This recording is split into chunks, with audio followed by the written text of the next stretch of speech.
people who've heard me before, they recognize it. And then they run out of the room. No, just kidding. So, I wanted to also just give you a little background just for me, because I came up, as I already mentioned, like, I dig rock and blues guys. That's what I was listening to when I first took up guitar, was rockers and blues, Jimi Hendrix, and it was in the 60s when I grew up. And so I was listening to Hendrix and Jeff Beck and B.B. King and Albert King, all the Kings, and Buddy Guy, all those guys, and I still really dig it. There's something so emotive, or whatever the word is, about their playing. Back then he's not a jazz player, Jeff Beck, but he can make the guitar sing and talk and make all kinds of squeaking and squawking that I love, And B.B. King, I think, is a great improviser. I think all those guys are great improvisers in their own way. Even though B.B. King doesn't play a whole lot of notes, for sure. But just where he puts the few notes that he plays and what's behind them makes him such a strong improviser. So I grew up listening to those guys, and I learned basically from listening to the records of those guys. I would listen to like Jimi Hendrix, and I could figure out the chord progression more or less, because it was usually in more or less one key. And then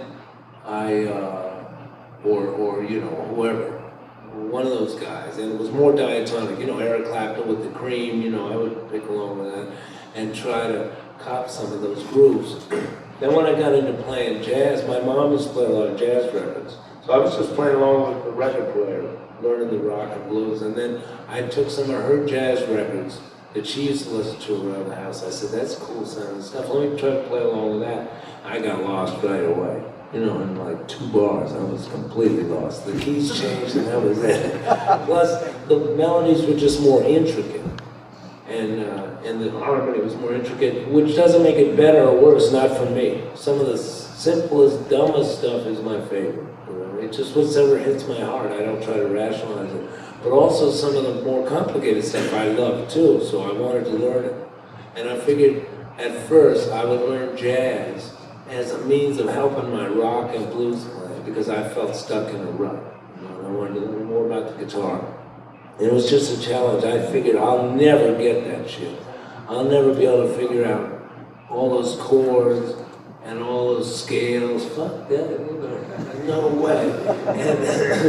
And so after a while, I kept at it, and that was no small task for me, because I would get impatient and depressed about, I'll never get this, I can't figure it out. I'd go to jam sessions. I was going to Berkeley College of Music and learning some stuff, and studying a little bit privately before that. I'm just trying to learn the notes of the guitar, sight reading, and all that stuff, which was kind of always a pain in the ass. But I figured, well, I'll learn as much as I could and really apply myself. And I had really good teachers who just said, put one foot in front of the other and you'll be grateful if you get anything out of it. Don't have any expectations, just do what's kind of in front of you, and you'll see whatever you take it as far as you can, or as far as you feel like it. And so the more I got into playing jazz, it took a while to kind of learn the language enough so I could kind of speak it. Like learning any language, it's the same awkward thing. You learn, pronunciation, and you learn spelling, and you learn past tense, present tense, verb conjugation, with a new language. And it's awkward at first. For a while it's awkward. You can't just come out the day of your first lesson and be able to speak French or whatever you work on. And this was the same kind of awkwardness. So once I got that in my brain, it was just going to take some time to learn the language. And then I figured, well, I'm not sure if I'll get it anyway, but I'll just go for it because it'll help my overall musicality. Then the more I got into it, the more I loved it. And then I just began to get more fluent, so I felt like I could kind of play my heart out in a jazz context also. And it felt more, now I'm at a point where I feel like I can hear some stuff and be able to play it in a jazz context. But what I did was kind of one foot in front of the other, and they told me certain things like I'm sure they do here, I know they do here, certain things that you need to study and get together in terms of the logistics of the language and of the instrument, and no matter what instrument you play. And then eventually that kind of comes together in an unconscious way. At first it's very conscious, because you're thinking of notes and where you practice the scales and all that stuff, and then eventually it kind of comes together. Or at least I know it does. For me and a whole bunch of other people I knew who were at the same level, and then kept at it, and eventually it comes together. Then you may decide you don't really want to play jazz, but you've got a much more overall appreciation for all kinds of music. So it helps in every respect. So one thing that helped me a lot was chord tones, just chord tones, which is, everybody says, usually when I get a chance to teach like this, most people say, well, that's kind of like, I know what chord tones are. But it's funny, I still learn different ways of messing with them. And once again, this is like, when I talk about chord tones, this is like a verb conjugation. It's like studying a certain thing, concept of a language. You don't want to go out and just do chord tones for a solo. You know what I mean? If somebody says solo and you just play chord tones like that, you're going to get fired right away. But the chord tones are a means to an end. So you'll see. But the thing is that helped me was learning chord tones, just the notes of the chords, and taking a standard tune like Autumn Leaves, which is the only tune I know,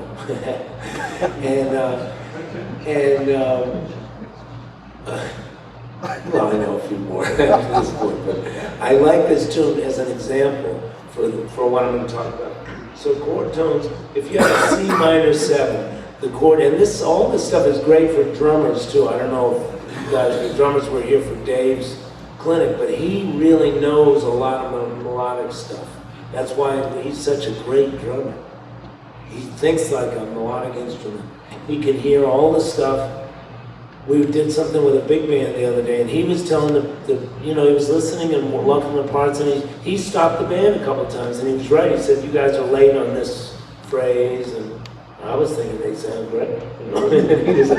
But from his perspective, he's a really good overall musician, and it helps his drumming unbelievably, probably more than his technique, which is amazing. But out of the two things, if it were technique, I would say technique to a certain point, but learning all kind of more melodic stuff. And conversely, for melodic instruments, to learn rhythm stuff too is really important. Time is the most important thing in music, just a groove, I think. Even if it's out of time, time is the most important thing. So let me just illustrate this one thing, maybe I can kind of do all this together. Autumn Leaves is, the first chord is C minor 7, if it's in G minor 7, and that's C, E flat, G, and B flat. Next chord is F7, these are 4-part chords I'm talking about. F, A, C, and E flat. B flat major 7, B flat, D, F, and A. E flat major 7, A minor 7 flat 5, right? D7, G minor 7, G7. So if I play those in time, just those chord tones, I can hear, and I can play it real slow. As soon as you can, I think you should practice everything that you learned in time. Once you get a grasp on it, enough of a grasp on it, so you can actually play it in time, even real slow. A new scale or this chord tone thing or whatever. So the first chord of Autumn Leaves, like I said, C minor 7, F7, B flat major 7, E flat major 7. This is just root 3, 5, 7 of each. A minor 7, flat 5, D7. So what it helped me do is realize how these chords are constructed and how the sound, you can hear the harmony, and no one's played a chord yet. but harmony is being implied by the chord tones, which are very strong melodic notes. So that I kind of realized, well, A minor 7 flat 5, when I first was going to Berkeley, I knew that chord, A minor 7 flat 5, and I said, that's a weird sounding chord anyway to me at that point. And then, knowing what it was made of, A, C, E flat, and G, that's an A minor 7 flat 5, those notes, it made more sense kind of to my ear, and then I kind of realized why it's what it is, and it kind of made more sense. So you can practice, so chord tones are really useful, they're very fundamental melodic notes. There's a lot of chord tones in Bach, for instance, a whole lot of chord tones in Bach pieces, that especially, for instance, violin pieces, that outline chord changes, like this one. Shit, I can't play this thing at all.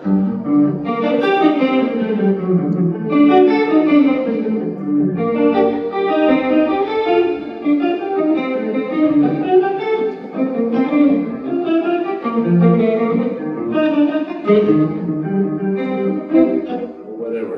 I haven't played it for a while. But let me just illustrate. The very first thing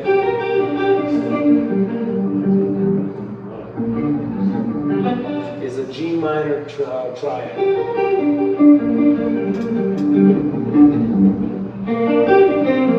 To a D7,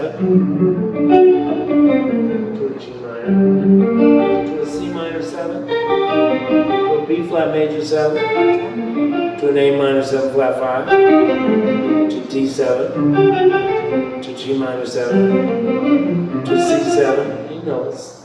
He wrote Autumn Leaves and then the thing wrote. So, I mean, it's kind of the same progression, but it's in this one sonatas and partitas for violin, which I kind of mess around with for technique, and which is really hard to play on guitar for me anyway. but I kind of do it and to learn, you know, kind of things like this, and also that music is beautiful. Bach is beautiful, and there's tons of Bach stuff for guitar, but this is for violin. So he was trying to have a piece that had a lot of harmony in it, and you can analyze it, and it's just single notes, but you can play a lot of chords on violin, and you get the same concept of outlining harmony through the melody, and there's a lot of chord tones involved. Like I said, this is...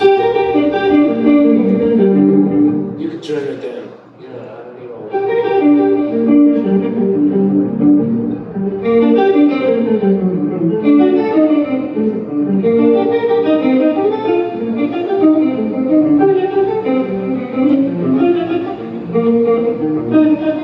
You know, you can hear the harmony, and it goes on forever. But so those are cool things to learn and to analyze, and you'll see a lot of that same kind of idea. So another way to practice chord tones would be just up an octave, back to Autumn Leaves, B flat major 7, E flat major 7, A minor 7 flat 5, D7, G minor 7, etc. Right? And in time, so when I first started practicing this stuff, it was like, as soon as I could get a handle on it, it was that slow, because I had to think about where the notes were, or even slower. And it took me a while to even be able to practice anything in time for a minute.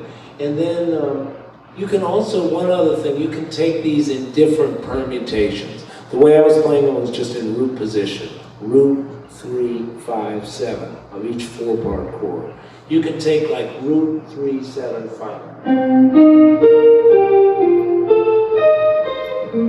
Instead of take root, 3, 7, 5 of this progression of Autumn Leaves, or you can do this with any standard. And take the chords, root, 3, 7, 5. You get another kind of sound, or root 5, 3, 7.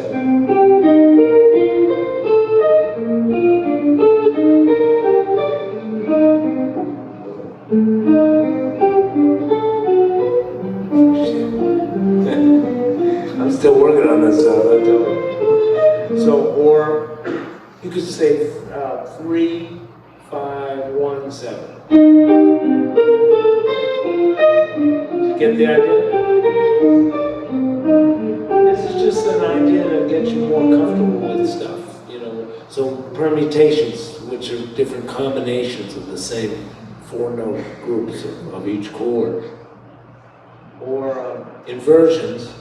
So the first inversion down here, C, flat, G, B flat, first C minor 7. I'll just do this. Second above, that's the root position. First inversion, second inversion, third inversion.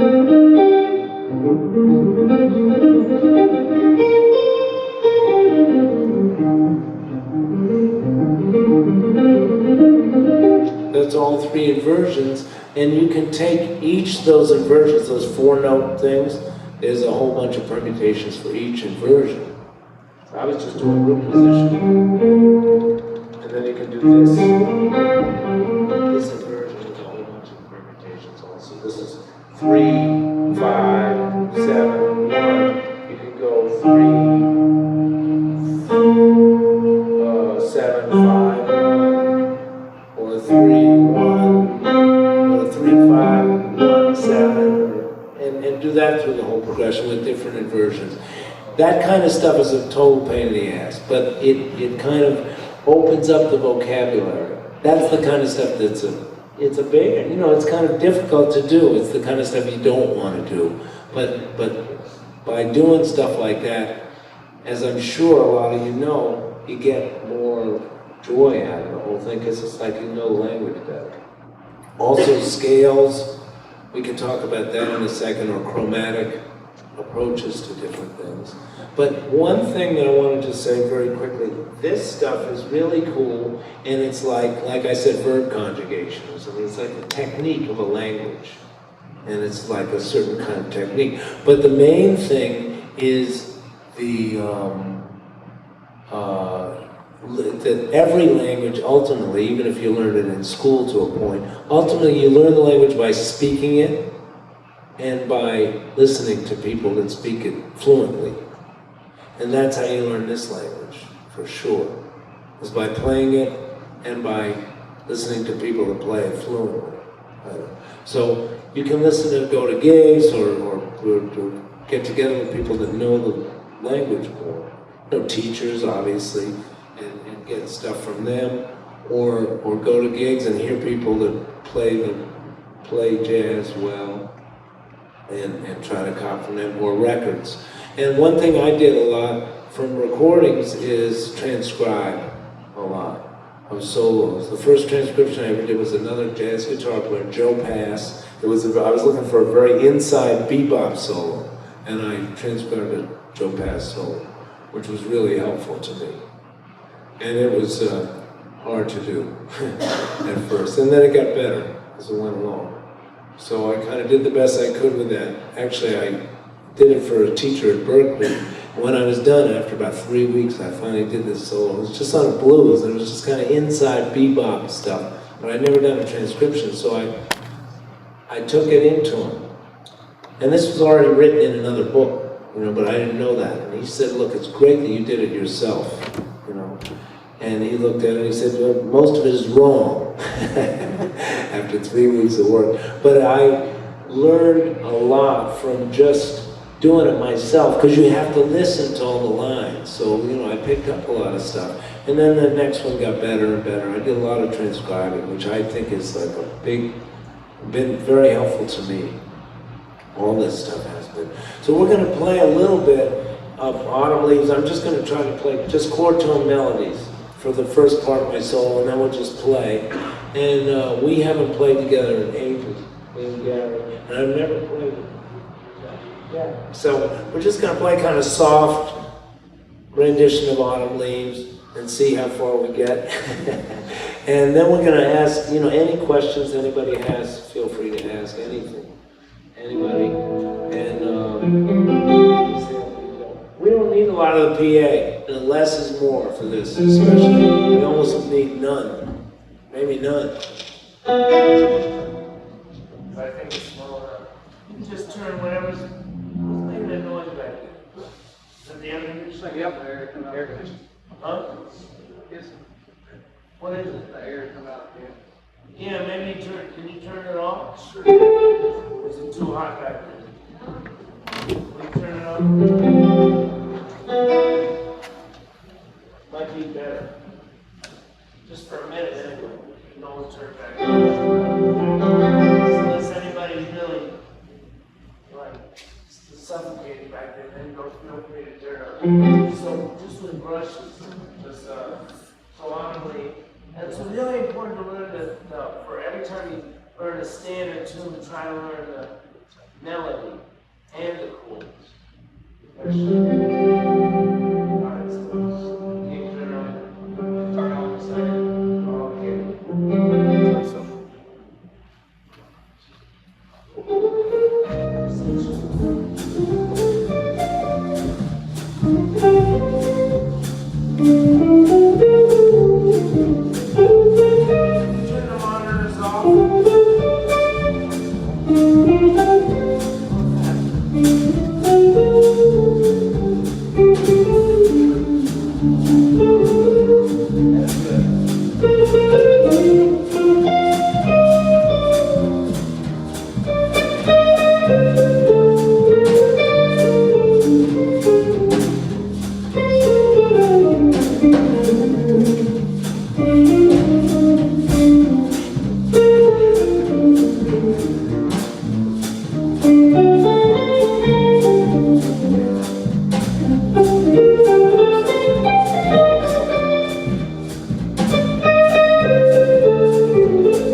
great. It's a lot of fun to play with these guys.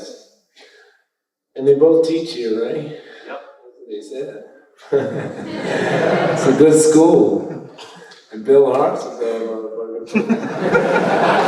So it's a really good school. So this is fun, you know, because we've never played together before. Me and Gary had played just a little bit, but that was about 5 years ago or something. And we've never played together. What's your name, Jack? Jack.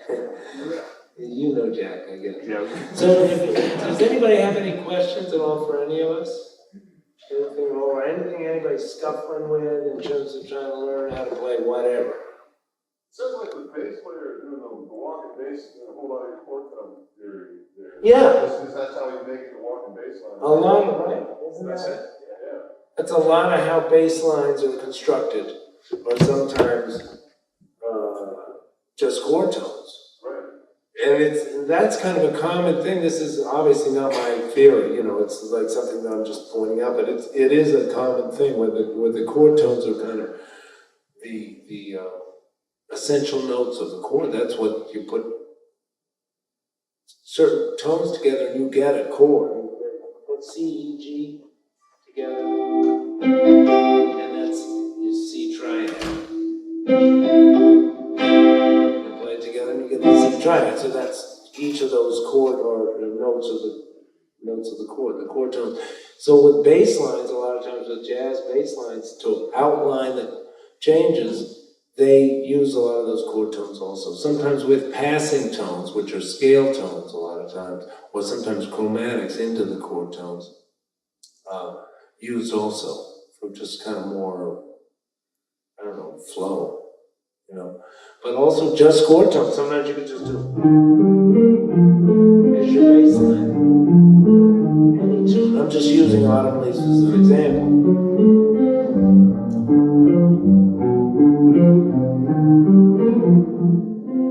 Right? He can just play with chord tones. But that's a good point. Exactly. And also there are really cool books about that, and how to construct bass lines. You have any? Gary Willis. Okay, Gary Willis has a book, and Ron Carter's got some books about walking. But if you check out funk stuff, a lot of times the actual notes are chord tones. Of course, there's a lot of rhythm stuff, or any kind of music. There's a lot of that's what those notes, people find those notes because they're really strong. Did you use the passing tones to help you construct the chord solos that you play that are in and out around the melody? Kind of. You mean the chord solos? Yeah, the chord solos. They weren't exactly the chord, they were all around the melody. Yeah, sometimes I use either passing tones or just or chromatics into chord tones. Could you elaborate on that a little bit? Yeah, like for instance, just with single note stuff, you might have a C major 7. Chord tones are C, E, G, and B. The chromatic from each of those chord tones would be B to C, E flat to E, G flat to G, B flat to B. So B to C, E flat to E, G flat to G, B flat to B. That's a chromatic from below each chord tone. This is called embellishing chord tone, kind of putting clothes on. So you got chromatic from below, and that's in a whole step from above. That's another common embellishment. A whole scale step from above, or a scale step from above, I should say. So in the case of a C major 7, the scale would be usually C major, or C Ionian. So the scale step, if you check it out with the scale step above C, for a C major 7 is the example. The scale step would be D, so D to C. The scale step from above the third, which is E, would be F to E. The scale step above the fifth is A to G. The G is the fifth, and the scale step above the major 7, which is B, is C. C to B.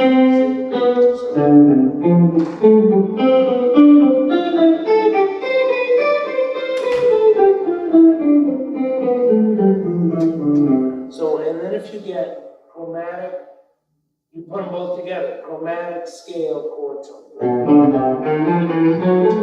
Chromatic from below each chord tone, and the scale step from above each chord tone. Just the C major 7. You can do this with many chords. Kind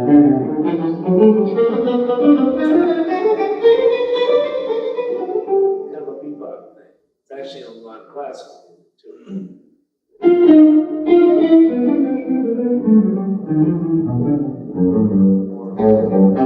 You can either go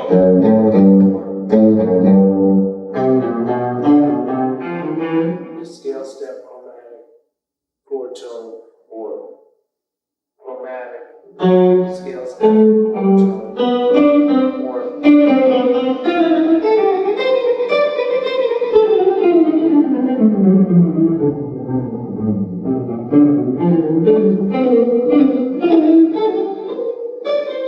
that's just a kind of an embellishing each chord tone.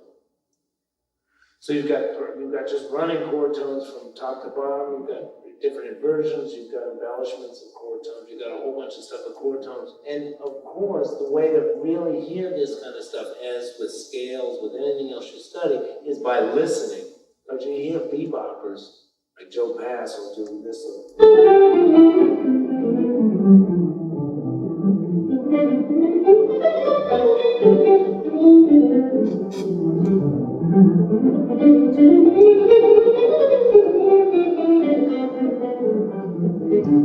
You know what I mean? He'll weave in and out with that kind of stuff and do different stuff, and then you'll hear a lick of that and you'll kind of know what it is.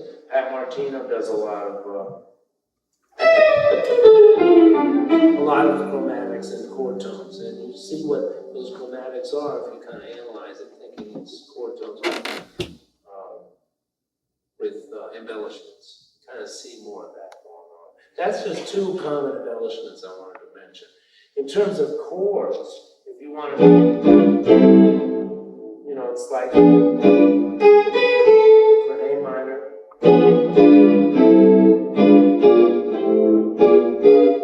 I'm just taking diminished and just kind of using diminished chords as to voice the chromatics above. It's the same kind of whatever this is, I forget. But anyway, that kind of idea you can use with chords also, the same kind of thing, voicing them with just diminished chords or whatever, or just kind of parallel voicings. You know, that kind of idea. You have to mess around with that. It's hard to kind of get into that with a whole bunch of different people, but that's the idea. But basically, the chord tones is a good concept. I kind of go on about chord tones a bit because it's kind of an essential thing. But then people sometimes get confused, and that's all they practice, and that's not the idea. The main thing is that none of this stuff, it's all very cool, but the main thing is to listen. Because when you transcribe stuff, you hear it and see it and learn it in a different way.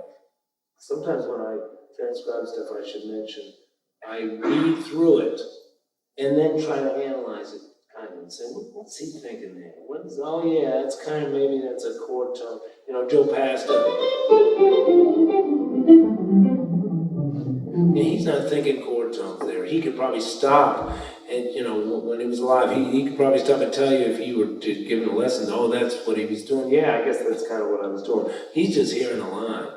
You know what I mean? So a lot of times when you transcribe a solo, you get like a whole, like if you were to learn, you know, you learn a language and get fluent with the language, you get a whole bunch of influences. When someone tells a story, they're not picking the words from one lesson in language school. You know, they're picking the words from wherever they learned them.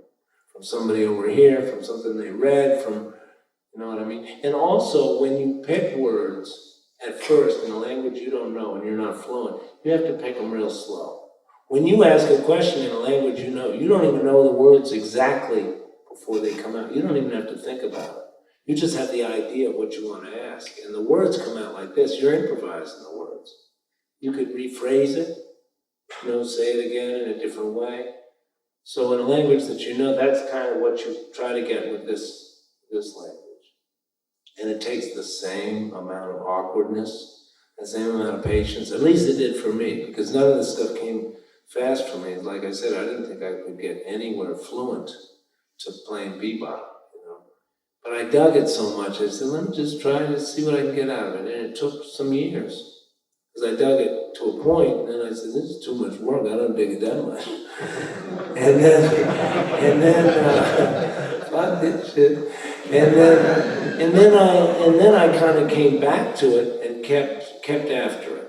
And over time, it kind of, and I weaved it in with something that I knew a little bit better. So it wasn't like just struggling with a new language and that was the only language I knew. I could still play in some blues bands and rock bands and kind of, but then I found, for me particularly, that I didn't want to let go of the blues and rock, so I kind of worked a way into playing that over some standard tunes sometimes in a way that hopefully is still musical and in the context. Or sometimes when I'm playing live, I'll play a standard tune and at the end we kind of go into a different segue, just a vamp, you know, and have a mode thing, and then we rock a little bit.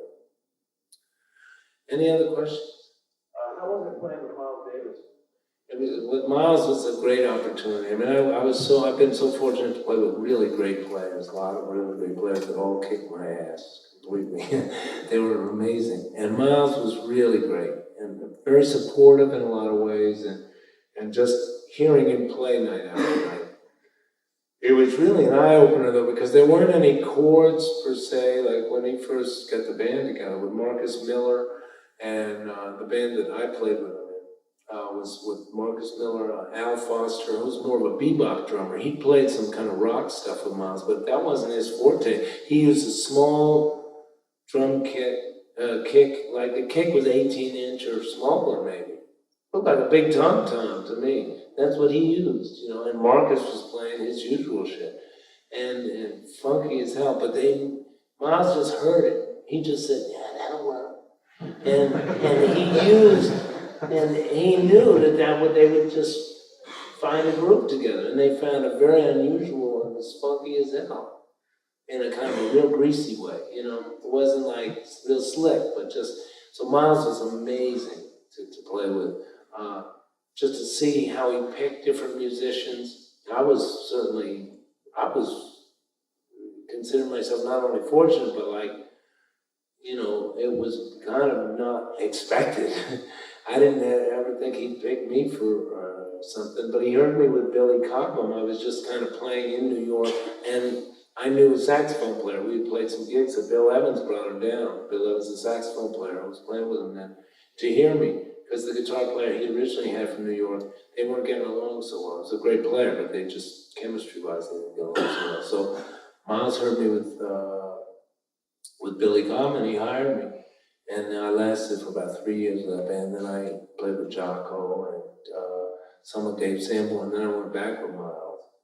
And then got a chance to play with Michael Brecker after that, and then the Brecker Brothers, and then Steps, and a lot of different people who were really amazing, and I was really grateful for all those opportunities. But Miles was really, really special, really unique, kind of genius, but not like, you know, it was gut level genius. It's just like he heard something, he just had this instinct about it, and he made it work. It was incredible. And just listen to him play night after night. First of all, he's wide open. He was wide open in terms of anything went, you know, he loved Jimi Hendrix, and he would talk about Charlie Parker in the same day. Hendrix was a motherfucker, man. You know, he would talk about the first time he ever heard Machine Gun. He heard that tune, that Machine Gun, his song, Live to Fillmore with Hendrix. Man, when I heard Machine Gun, ow! I remember Miles saying that. And then he said, and then he would talk about Charlie Parker 3 hours later and how great it was playing with Bird, you know. So Miles had this kind of heart sense of just what he liked. He let his heart grab. He loved Sly and the Family Stone, and he loved the way Gil Evans wrote music, you know, and arranged music. Much more complicated stuff, much more like kind of almost dance stuff, you know. Loved James Brown. So all that came into his music. And I love that about him. You know. And that was true with Jocko, that was true with Joe Henderson, who I got a chance to play with, much more straight ahead, an amazing tenor saxophone player. Much more a classical, quote unquote, classical jazz tenor player. But he was into all kinds of stuff. And so it was really, but especially Miles, it was really interesting to just see him work, you know, and how he put a band together. Sometimes he would rehearse. It was interesting, and I've kind of learned a lot that sometimes you have to get if there's drums involved in a band, and you're trying to get your concept together, the drums come first. You have to really kind of know more or less what to ask for the drummer in terms of dynamics and how to get them. Maybe you say it's a ballad, so start off with brushes. That's an obvious thing. Or maybe you don't know exactly what to get. You have to keep trying. But you kind of want this kind of dynamic. And sometimes the drummer will come up with it. He'll hear the tune and say, maybe this will work. But you really have to deal with the drums first. That's the heart of a band. As soon as the band has drummers involved in a band, if it's just duo, it's bass, and then you just start with one or two guitars. But as soon as if the drummer's involved, you start there when you're trying to get a vibe on a tune. And then the bass, and then everything else after that. Because that's kind of the heart and lungs of the band, to me. And a lot of times you get players like these guys that kind of know your vibe. You can just say something and then they kind of know what the deal is, you know. We didn't even play, and it just kind of, you know, came. I just said play brushes, and he knew what was happening, you know, as soon as he could hear what we were doing. And Gary the same. So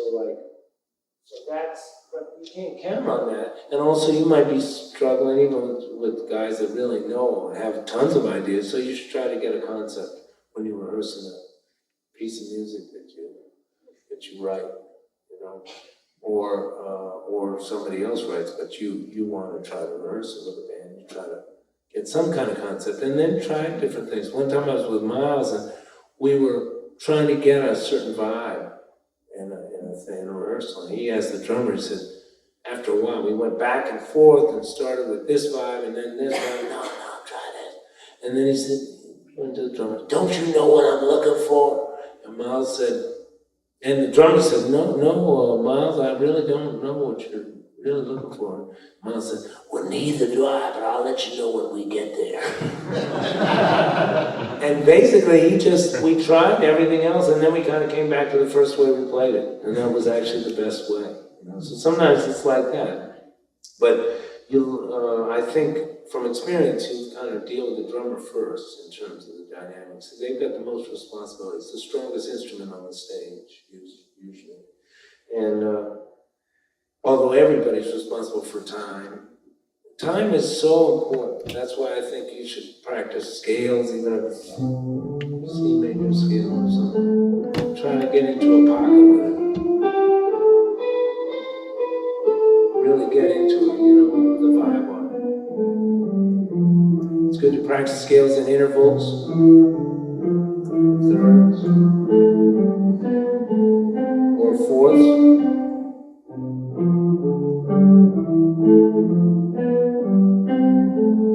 But with some kind of groove happening. Try to hear a drummer doing something in your own head. Or practice with a metronome on 2 and 4. Sometimes that's good for swing stuff. Also, scales, speaking of scales, on separate strings. Like a C major scale all the way up and down the string. No real fingering, at least not for me. But just to learn the notes this way for guitar players is really good. Because on piano, there's one middle C, and then it's really laid out kind of very logically. In guitar, it's kind of a mess. I mean, which is why it probably works so well for me. So a middle C you can play here, here, here, here, and here. Except that's out of tune. We have 5 places to play middle C. There are different places to play the same note. So it's good to look at the guitar in position when you have to, or up and down the neck. That's real important too. So try to practice scales like this. But if you're practicing scales, just real quick, a C scale, for instance.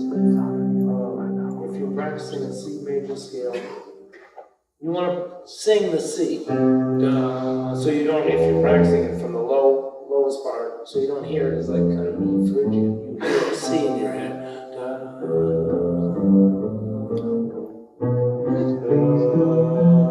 I'm singing the C.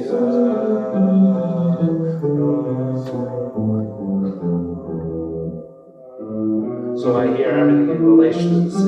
Like if you're a piano player, you can play the C down here, play the scale. But can't do that, so you got to.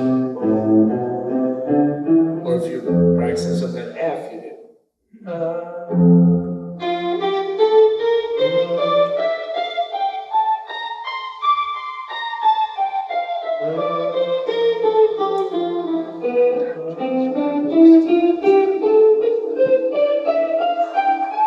Any kind of scale you can practice. You can practice chord tones on the single strings too.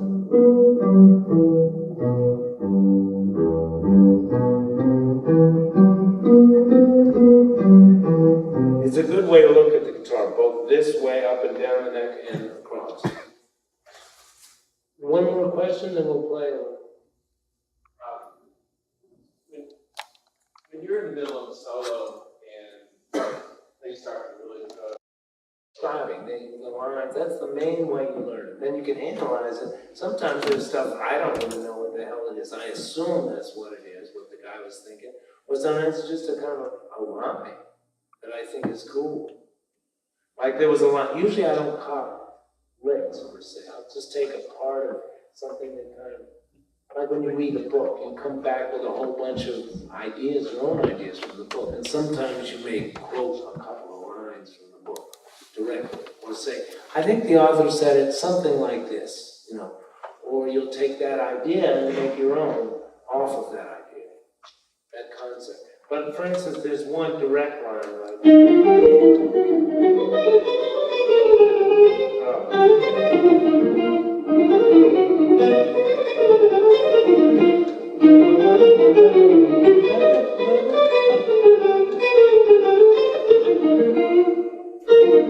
and maybe I'll take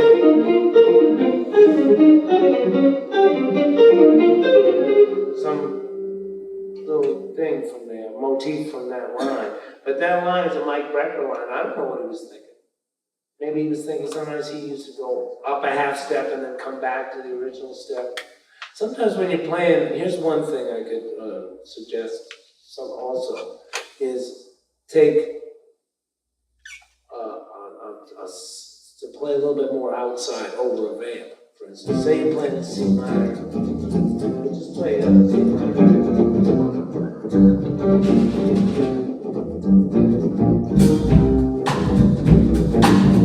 then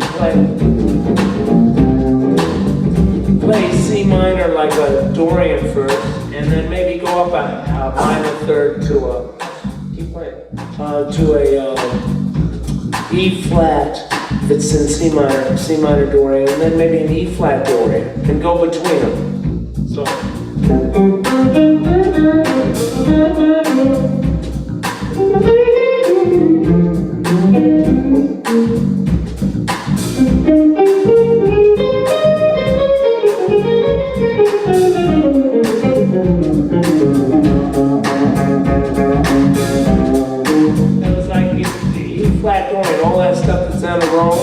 Was E flat Dorian over C, and then I kind of bring it back home to C. So.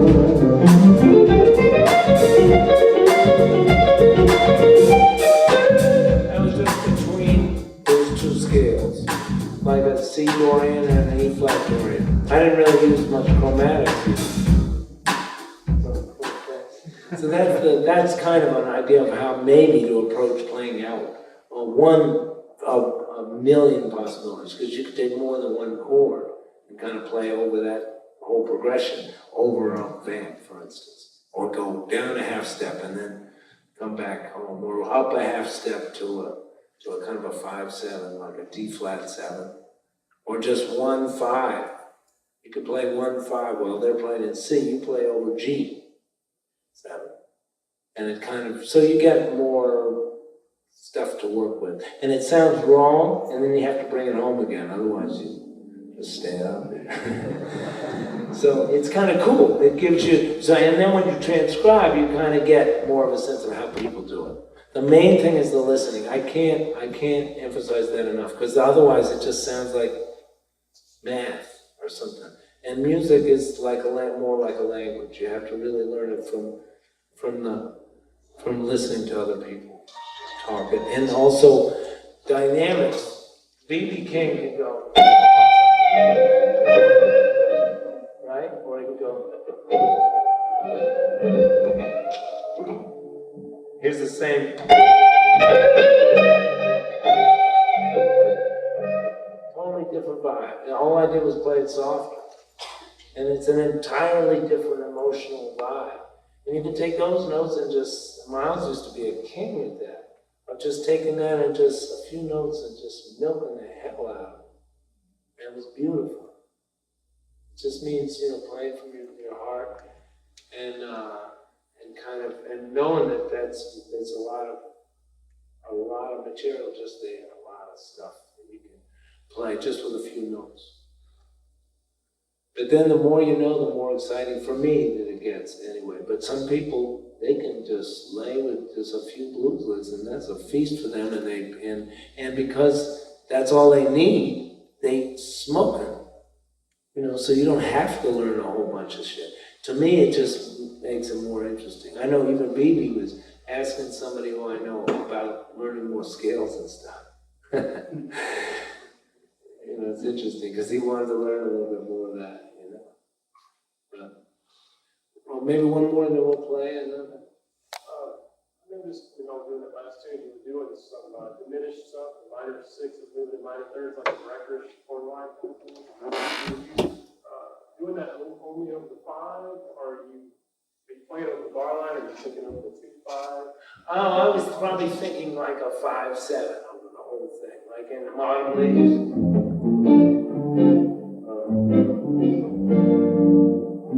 Maybe I was thinking F7. It's just diminished. It's just like, if you were to do it not in position, F sharp to D, E flat to B, C to A flat, A to F, and I was thinking kind of over F7. So it's symmetrical diminished over F7. That kind of thing, and I heard Joe Pass do that a couple times, and Mike Record actually. So you don't just do the debit, you kind of mix it up with different stuff and go between those things. You don't want a lick to sound or an idea to sound too obvious, too literal. You want it to have, sometimes you want it to sound like it's a kind of a pattern, because that makes it what it is. It's kind of a cool motif that you just jump around with. But then you want to jump out of it and kind of play something else and maybe come back to it in a different way. And you can take that stuff to forever. Even just the chord tones, the permutations, there's just so much stuff to that, the chromatic approaches. And when you transcribe stuff, it's kind of endless. Music is huge. I feel like that the more I know, the less I know. Well, I know that that's the case. So and it's beautiful in that way. It's like, I don't know shit after all these years. But, I love it in a way. That can make it also very overwhelming. I used to get really depressed thinking, how the hell am I going to learn how am I going to get gigs? How am I going to do this and that? And I had teachers that just said, just don't think of it. Just take it a day at a time, kind of, and just, do what's in front of you. Don't ask that stuff will make its own way. Because you can't look at the whole picture and say, where am I going to be in 30 years? Now, let me figure out, how should I get my sound, my voice, that kind of, it just happens. It evolves. The main thing is that when you have something that you love in your life, like music, and the only guarantee in anything, I don't care if you're a lawyer, doctor, musician, there's no guarantees about anything. But when you have something like music that you love, the only guarantee is that no one can take it away from you except for you. Generally, sometimes people stop playing, they get pissed off, depressed, there's not enough, it doesn't meet their expectations, so they stop. I've known some people that did that and then came back to it and said, Man, I've been like a fish without water for 10 years. I'm doing something else, money-wise, but I'm playing now, and I got a gig down the street, and then somebody else just told me to go on the road with them, and blah, blah, blah. And they're saying, well, I'm gonna quit my job and do that for a while, So you just never know, but I would say never let it go, to me. And I've seen people get lucky like myself and get gigs, and one thing leads to another. And some people who are amazing players that don't get all those opportunities, but they find their way. There's teaching, there's all kinds of stuff you can do in music that's incredible, And some stuff that you don't want to do, that you got to do for gigs or for money, gigs that you don't particularly want to do. I've done all the above. But the thing is, you keep the vitality of music in your heart, and for me, it's like that's a huge thing, just in and of itself. And I never thought that. This guy kind of told me that, who used to play with Charlie Parker. This guy at Berklee College of Music named John Laporta. He's a great teacher and a great player. And he said that, and it just hit me. I remember being in a class and it just hit me. And we were studying really simple, B flat pentatonic, he would say, in this kind of voice. I can't do it, I got a hoarse voice anyway, but he used to be really hoarse. B flat pentatonic and added blues notes. And then he would sing. Like that. Like it was like the sun was supposed to come out, It was just, that was all he needed, And he was such a great teacher. It was so inspiring because of his joy of music. He played his ass off, but I never even heard him play that much, just the way he talked about it. But he was really strong about that. He said, no one can take that away from you, ever. He said, it's your choice, so it's important. Also, the odds are that the more you practice and the more, stuff you do in front of you, the better the more options you have in music to get different gigs. Teach and play and whatever. The odds are good. I'm wondering about your approach to writing. Is that something you have to find yourself sitting down to do, or is it just more random than that? Writing is, I take a little book with me all the time and just write down what I hear, sometimes like at a sound check or something. If somebody's playing some cool stuff, and maybe I'll get a little melody in my head and I'll just be ready with it. Because you never know when that stuff's gonna hit. And then I'll go home and try to work it. I also try to make a little note of what the tempo or the feel is by a tune, comparing with a tune I know. Saying it's a little melody that's like in this tempo, and I'll think of a tune I know, any tune. It's kind of this kind of tempo or this kind of feel. And then go back and try to mess with it. But it's important to and writing was the same thing for me. I was really shy about it at first. And same thing with playing. I mean, I was shy as hell about it because I couldn't do it. I felt like I don't want to play and sound like shit. And it's the only way you learn. And so in writing was the same thing. I had to kind of go in there with stuff that I didn't want to finish. And I had some really good teachers who said, if you don't finish this stuff, you'll never learn anything from it. So if it sucks, you learn, And 90% of the time it was better than what I thought it was. People found some stuff. And that's kind of cool. I mean, you might change the bridge, or they'd say, oh, the whole tune sounds great, And for me, if I was trying to write, I could never finish anything. I would just give up halfway through. I'd get the inspiration for a tune and not finish the bridge, because after playing the A section 20 times, I'd get sick of it and say, oh, it was dumb anyway, and rip it up. And I had to get past that and just finish stuff. And then you can always write a second draft, third draft, throw it away, whatever. But generally, that was the hardest thing for me to overcome. What's your favorite progression? Excuse me? What's your favorite progression? Any stand-up tune that you're like, oh, Probably a blues. I love just playing the blues because it's so open. It's so, well, you can do a lot of all that stuff with the blues. So you can put in a whole bunch of other chords, like that thing I was doing with the C minor 7, but just a little bit more of that, with different 2/5s in the blues. And so there's a lot of stuff, but I like a lot of standard tunes. What's your favorite run of, say, an 8 or Our favorite run? I don't really. Huh? Or like A13 or any 13 chord? Nothing really. I mean, just it depends. It could be just a root. It depends. Or it could be the scale, or it could be depending on what I'm feeling. I'm just kind of more thinking about maybe the whole thing, and what the drummer's doing, what the bass player's doing, and what I'm feeling at the time, and kind of what it needs. If it needs more rhythmically, sometimes I use notes just for the rhythm, what I'm feeling rhythmically, and then like, it feels like it needs less notes, and I'll just sting at one note for a while, that kind of thing. So it depends. I don't really have any favorite things, but I got a ton of lines. I've got stacks of transcriptions with cool lines over all kinds of chords from other people that I take, but I don't really generally learn them, except for a few kind of things, and then I'll take them through all the keys, and then I'll forget them, and they just kind of come out, either not literally, just kind of a variation, or they come out in a whole different way, hopefully. Line of solid body instead of a dead box. That's what I was saying before. I really like a jazz box. I really like that acoustic sound, and that's why I use those 2 amps to try to kind of, that stereo sound, to kind of almost get a horn-like sound, kind of more air. And yeah, later on, sorry.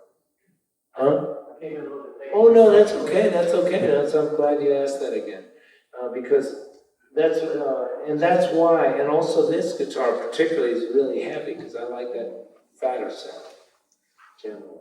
And somehow I went back and forth when they were making me this guitar, this signature model from Yamaha, and we were settling finally on just, it's gotta be denser, it's gotta be more wood to get, if it's a solid body, to get that kind of fatter sound. You know, kind of more like a Les Paul kind of weight, you know, but it doesn't necessarily have to be. There are other guitars that I'm trying to have that kind of sound. But generally, the fatter guitars are, I mean, the solid body guitars are kind of harder to get that. So I use those 2 amps, and I like to rock too. So this is the guitar for that, you know. So to try to get all that shit together, it seemed like this was the most natural thing. Also, I was using one since I was little. At one point, I used an ES-175, a fatter guitar, and it was good for a lot of stuff, but not all the stuff I wanted to do for my stuff. So I was kind of settled on it. We just talked a little bit about some ideas that you might use to create rhythmic tension. Like you're playing with rhythm. Rhythmic? You want that, yeah, rhythmic tension. Or just building stuff. Sometimes just a pedal. Sometimes when the bass just hits a pedal. Like we'll be going on with some kind of tune, and then or blues or something, and then sometimes the bass will just hit a pedal for a while. The 5/7 of the blues, just the F for a chorus or two. And then when he comes out and starts walking again, it's like, and you can go nuts over the pedal. And then you start back into the tune again. It's got to be something diatonic to the tune usually, for 5/7 of the tune usually, or a blues, for instance. And then also that kind of, the drummer usually builds at that point. You know, sometimes they hear that kind of build, do more stuff behind it. But also rhythmically, you can do a lot of stuff with whatever you do on guitar, you know, or on any instrument. Just changing the phrasing and you know, dynamics and create excitement and building solo. It's really important to build a solo, which means usually starting, just general rule of thumb, and the obvious thing is starting with less, make it more melodic, and then if it's, depending on how long the solo is, you get going as it progresses. And build more. Yeah, how did you get your first tele? Huh? How did you get your first tele guitar? First telly was actually, well, one of the first ones I had, this is an interesting story, was Roy Buchanan's guitar. It was a really great blues rocker, country guy from Washington, D.C., where I grew up. And I bought that, he had sold that to Danny Gatton, was another great player. And I got that from Dan Telly. And then Yamaha saw it, and then that got stolen. Some cat pulled a gun on me in some place, and he had a persuasive argument, so I had to give it. And then it was a drag. And then,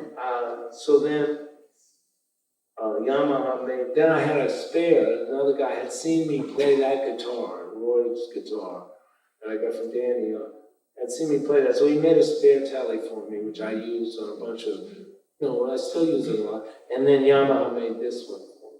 So this is, I've been using this one on the guitar. And it's a cool guitar. They kind of copied from there and then put their own stamp on it. How's that compared to them? Good, very, very close to the same, to the Tele that I had, which was not a real, Roy Buchanan's Tele was kind of more of a Fender Tele. The one that they made, after that got stolen, the guy made something that looked like that, but it was different parts. A Fender neck and something else for the body, and the same pickups that are actually in here, which are not Fender, they're, what you call this? And say Seymour Duncan. And so they, so he made that, and then they kind of copied that. So it compares a lot. It's fat sound, and I like the sound of that. So I've been using that for a while. This kind of guitar. So we'll play another tune or two, and maybe we should just play one more like a blues. Yeah. And yeah. Or can we play ballad?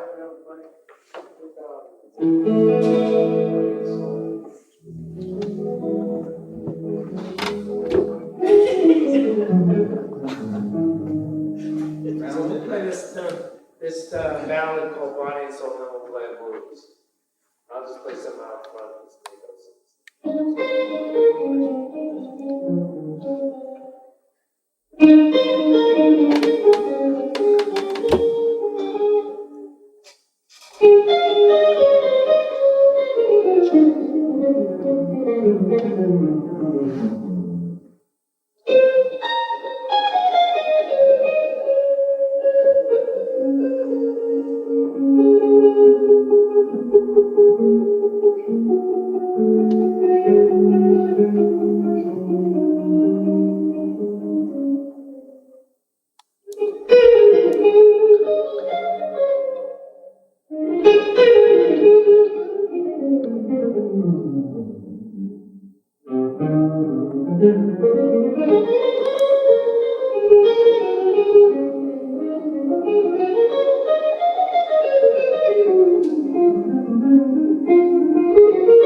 Thank you very much. It's a pleasure. They play their asses off, these guys. We can go on forever. We got a beautiful school here. This is a good place is happening. Thank you very much. Thank you. Hey, we got CDs here. CDs. In case anybody wants to cop, and we'll sign them and all that. Thank you very, very much.